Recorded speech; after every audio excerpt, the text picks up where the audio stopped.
Hi guys, this is not America's sweetheart Davienne, and you are listening to the 3 Count Podcast. When in it, an unbelievable weight that you might hate, but you can't even. During high class, we find that drag ball at. Welcome everybody to another great edition of the 3 Count Podcast presents Now Entering. I'm your host, Clifford Red Dog Miller. That's right, the man that leads you up this mountain called wrestling. You should call me a Sherpa. You better start calling me a Sherpa. I've asked enough times on this show for you guys to do that. But like every good Sherpa, you got to have someone who's been there, done that, and can do it more efficiently than you can. And that's why it's never about me, but it's about who's entering the ring. And today, you see her right next to me. She can be found at Liminus. You can find her at Beyond. You can find her at Grind. You can find her at Action. You can find her at Chaotic Wrestling. You can find her at Creative Pro. You can find her at BIP and NCW. She is not America's sweetheart. She is the most badass woman to come out in the Northeast. She is a masshole. She is Davienne. That was amazing. Thank you. Welcome to the show. I'm so happy having you here. Thank you so much for having me. I'm excited to be here. Yeah, so I was telling you the story about how I found you on IWTV. You drop kicked my daughter's favorite wrestler into a post. Sorry, Becca. It is what it is. But it was awesome. I was like, yo, let me go grab her. And then I saw a bunch of your other matches, and I got really interested. And I was like, I have to find a way to like reach out. And so I was like, let's do it. And then I reached out, and then here we are. Here we are. So really quick, before we kind of dive into everything, you guys are probably wondering why I'm wearing a purple shirt today, because normally it's, that t-shirt right there that I'm wearing. So this t-shirt, you can find it on Love Panda. If you go on TikTok, Love X Panda 24. One of good friends, you guys all seen him, Matt Minnick. He's actually made fun of Chaz on our season premiere of the debate show. So his t-shirt is actually being sold online with a guy named Comic Punk Guy. And they're raising money for the Lemonade Stand as well as Cauliflower Wrestlers. So great organizations fighting childhood cancers with the Lemonade Stand and wrestlers who can't pay their bills. Because let's be real, and Davienne can agree with me, we don't make a whole bunch of money, so we all have second jobs. But if we get injured, our medical bills are kind of high. So we have great causes, and we definitely want to promote those. So Matt, there you go, bro. And yeah, it's going to be awesome. So anyway, we're here. We're talking about it. I didn't know that you are actually an asshole. Actually, I should say like my significant other, my wife, because she is from Central Massachusetts. And I saw you and I was like, yo, that's awesome.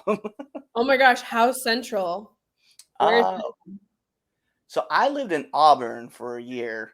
She's about 20 minutes away from Auburn. Where? Grafton. Oh my gosh, you guys are like my neighbors. Literally like my neighbors. Like I grew up in Rutland. Okay. Yeah. Nice. So yeah.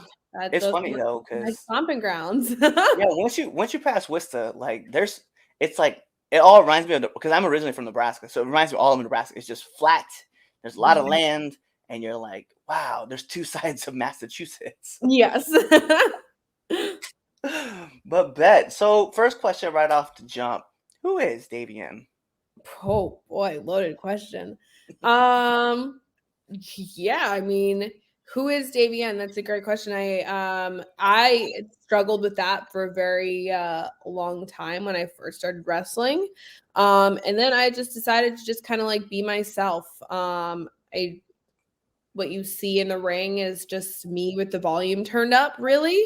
I'm a very like expressive and can kind of be a very aggressive person. So wrestling is kind of just like my outlet to take out all the aggression that I have in like my everyday life. It's like, listen, we've all been there where it's like you're kind of frustrated, but you're in a match and like something goes wrong, and then you remind me, and for some reason, some of us, we just think about something that happened during a work week, and we may put a lot more into a clothesline or a chop. Not that person's fault, but that person just happens to be there that day. Yeah, exactly. So how did you get into the sport? Like, what brought you in? I just started watching wrestling with my brother when we were little. I was like 11. And I was just like, yeah, I'm gonna do that. And I did. That's awesome. Yeah, it's just a childhood dream. So It's something like I know a lot of people who are like, I'm just gonna follow and I'm just gonna run as hard as I can into this world and it's keep pushing. And it's cool to see those people who are like, because there's people I'm super old into this, but I'm still like super green. But like to see people who are like 18, 19, 20 years old and they're just like, nope, that's what we're doing. And then they just go balls to the walls. I'm like, that I appreciate yeah. those guys. Yeah. Um, Yes. So I know you got to work with a lot of young talent, like people that are just getting in here. How do you like? How do you close down like the gap? Like, how do you get to like be on that person's level? Um, yeah, I think it's just like a matter of I don't want to say like I have to like work down, but it's just like having that veteran experience to be able to work with somebody who is newer. It's a very tough skill to learn, but like once you feel comfortable to wrestle anybody at any skill level, not just like a skill higher than yourself, then you're golden and you can actually like make somebody who's new also feel comfortable in there. So it's a really important skill to have. Yeah, and it feels like you're kind of one of those. Like I know a lot of people who do it, but and I guess I randomly just meet them. But I know for the majority, people are like, "Yo, if you haven't been here, like you're not gonna be like, I'm not working with you if you're not at this kind of skill." But you seem to work up and down, like all over, because I've seen you with people who've been in the ring for about a year, or you've got people who've been in for over, 15 plus years, and Mhm. like your match with Ali Catch was like one of those examples where I saw you and I was like, damn, this girl's like amazing. And then I turn on and watch you work with Becca, and she's amazing as well too. But I was like, I know she has been in that long, but I was like, just to watch you progressively like make, and like you said, make people feel comfortable in the ring, and then be able to bring out the best in that person. It's really cool to see. Oh, thank you. It's something that is really important to me that like no matter who I'm in there with, that I can have the best match possible. So, Bet. So I'm curious though, because you have been around for a little bit, and I just need to know what's the worst bump you've taken. oh, ooh, I think just recently, I got a split-legged moonsault to the face. So that was bad. That was really bad. I dislocated my jaw. I got a pretty severe concussion. Um, so yeah, that sucked. Mm, no, that does sound like it's tough. But I'm That all healed now, thank God. Bet. Well, okay. So obviously that being like one of your worst bumps, I'm just kind of curious. You don't have to drop names. You can put it in an event if you want. But who's hit you the hardest? Alicia Edwards has hit me the hardest out of anybody. Yeah, she's at the top of the list. And then I would say like either tied is Soraya Knight. She beat the ever living crap out of me. Bet. So I'm curious though, right? So I just need to know, like, after you get done with like a match or you get done with like the whole event, like, do you have that post match meal, post match snack that you gotta have? So I like used to when McDonald's still did like 24-hour breakfast. So I would love like post show McDonald's breakfast. Now it's just like I just get whatever's open. I There's know. no, I don't really like look forward to anything now that 24-hour breakfast isn't a thing. I know. It's weird what two like breakfast burritos from McDonald's would do for you at any time of the day. It's just so good. It's so good. So and like breakfast food is my favorite food. Like I'll eat that like all day. So I don't know, there's just something about it like ooh or like post show now, usually like if I have a good match, I'm like, okay, I can have some like Cheez-Its. Cheez-Its are like my go-to and like an iced tea. which is like so stupid. No, I'm Usually, like that's like the only thing open is like a gas station or something. So yeah. you For us, take what you uh, can get. I was gonna say for us down here, we have like in Maryland, right? We have like Wawas and we have Sheets, and I know, hey, being in Massachusetts, Cumbies is always the go-to. Cumbies is it. Literally, Cumbies is it. But like even like they're not open super late. Like you can't go and get food all the time at Cumbies, even though they're like Wawa and you can go and order the food. Like if they're done, I think it closes at like 10 p.m. or something like that. Even if the Cumbies is 24 hours, so you got to get like something that's like pre-made, and they won't even like heat it up for you if it's that late. So it's just like I have to wait till I get home. Now I'm just getting like Cheez-Its. Yeah, Cumbies, you gotta pick that up, man. We I gotta push that out know. to midnight Pick up the at slack. least. Mhm. Yeah, because like there's like I'll be real, like I can do Dunkin's. I love Dunkin' Donuts coffee, but Cumbies is where it's at, man. Yeah, really. Cumbies coffee is so good. Yeah. And there's times like I go to a Dunkin' and they're like, oh, we're only serving beverages, like no food. And I'm like, you suck. Yeah, no, Yeah. no. Places. Actually, You really gotta step it up for these late, night owls. right. I know because like there's a Dunkin's in Shrewsbury, right? I used to go there like all the time. In full transparency, my wife was actually working at Petco at the time, and I used to go to the Dunkin's, and it got to the point where, and I would drive, right? So I would drive from like Auburn to Grafton and come back to Shrewsbury just because I knew like I was actually working at the Auburn Mall, so I would take my daughter to Grafton, I would come back to Shrewsbury, but yeah, so I would drop coffee off to her, and it got to the point though where like the people knew exactly how to make my coffee, not just the fact that they had my coffee ordered, but they knew like they're like, oh, pour pour a little cold coffee, put some sugar in there, mix it with the hot so it blends perfectly, and then fill the rest up with iced coffee. I was like, yo, this is insane, and yeah, it was cool. It was cool, and I was thoroughly enjoying it, and I would just go to work all happy and stuff like that. So definitely, Dunkin's know how to do it, but Cumbies has the best coffee. I said it. It is what it is. So yeah, aside from like a post-match snack or post-match meal, right, that we kind of talk about, I'm just very curious, like, because you've been around for quite some time. What's one of the hardest lessons you've learned in this sport? That nothing matters. Like literally nothing you do matters because it's all just like a lottery. Like you could do everything right, you could do everything the right way, you could try to be what everybody wants, but it's like no matter what, it's all just kind of like timing. Mm. And it's all very weird and you can't control any of it.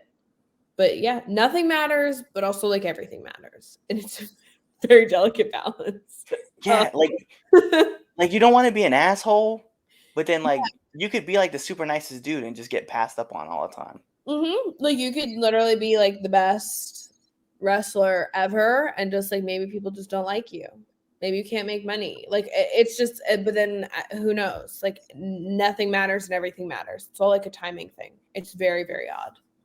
Yeah, it is very weird that our sport is like that. Like, Mm-hmm. Mm-hmm. there's so many like crazy, like you're right, timing is like everything. So I'm curious though, like what kind of advice would you give to like up and coming wrestlers? To just not give up, and to find people in wrestling that are going to keep you positive, because it is the hardest thing mentally and physically, like you'll probably ever do. You think like, oh, once you get past the training part and you're on shows, it gets easier. It doesn't. It just gets that much worse. And the internet is very, very cruel. So as long as you surround yourself with positive influences, it will be a really, really rewarding experience. Yeah, I definitely agree with that. All right, so just putting it out there because I love the advice, but I need to know because you've been in a lot of different locker rooms, and myself being as green as I am, I need one do and one don't of the locker room.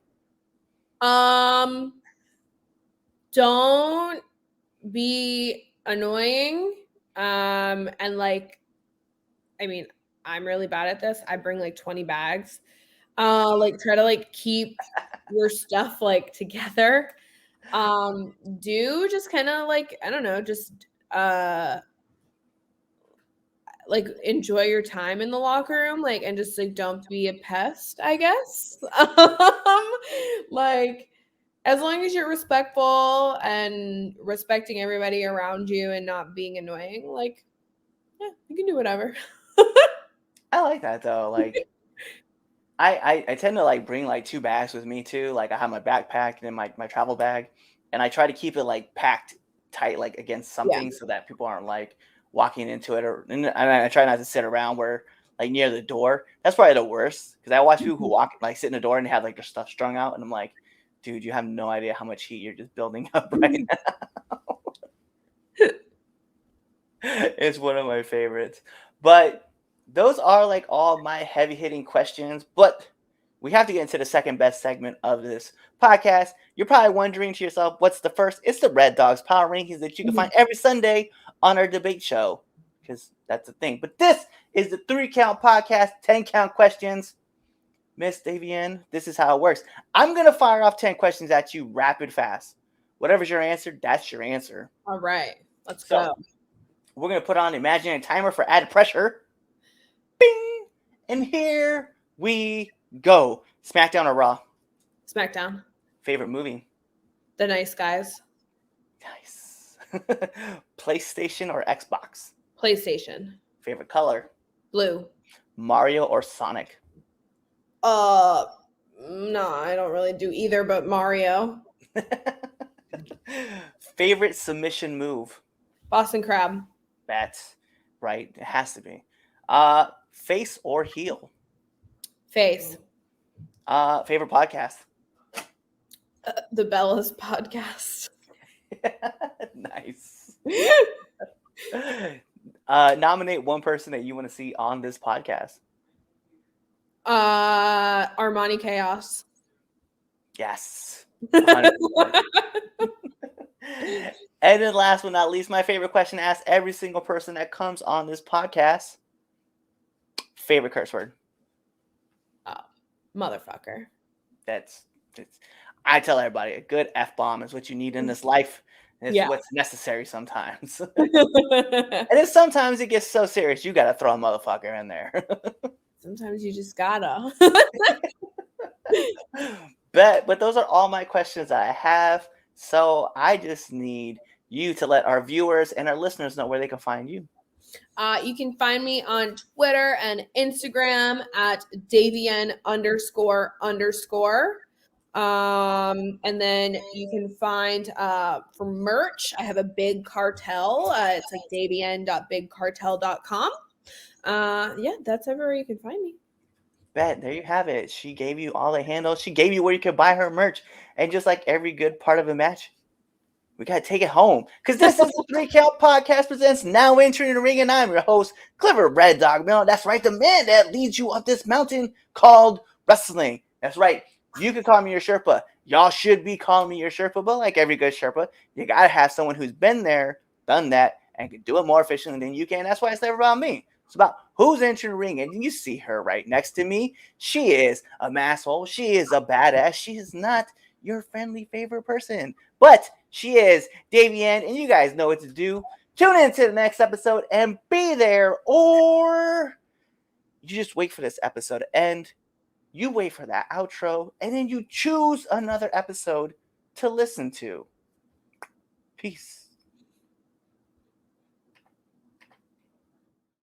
What's going on, 3 Count Nation? I'm Clifford Red Dog Miller with the catchphrase.